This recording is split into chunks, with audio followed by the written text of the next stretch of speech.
చట్టాలు చేస్తున్నారు, శిక్షలు పడుతున్నాయి. అయినా కామోన్మాదులు అదరడం లేదు, బెదరడం లేదు. నిస్సహాయ నిర్భయులు, అసహాయ అభయలు నలిగిపోతున్నారు. దుర్మార్గుల చేతుల్లో చిక్కి శల్యమవుతున్నారు. ప్రకాశం జిల్లాలో మరొక దుర్మార్గుడు రెచ్చిపోయాడు. ఆడపిల్లలు కనబడితే కామాంధులు రెచ్చిపోతున్నారు. పసిమొగ్గలపై పాశవికంగా పంజా విసురుతున్నారు. క్షణిక సుఖాల కోసం మానవత్వం మరిచిపోతున్నారు. కలలో కూడా ఊహించని దారుణాలు క్షణాల్లో జరిగిపోతున్నాయి. అవకాశం దొరికితే చాలు కామోన్మాదం చాటుకుంటున్నారు. ప్రకాశం జిల్లా ఎర్రగొండపాలెం మండలంలో దారుణం జరిగింది.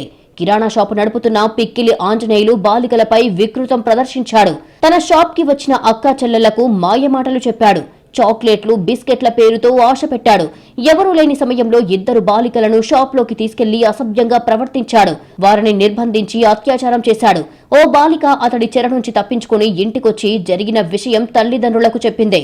బాలిక తల్లిదండ్రులు జరిగిన దారుణంపై ఎర్రగొండపాలెం పోలీసులకు ఫిర్యాదు చేశారు. నిందితుడిపై పోక్సో చట్టం కింద కేసు నమోదు చేసి పోలీసులు దర్యాప్తు ముమ్మరం చేశారు. పరారీలో ఉన్న అతడి కోసం గాలింపు చేపట్టారు.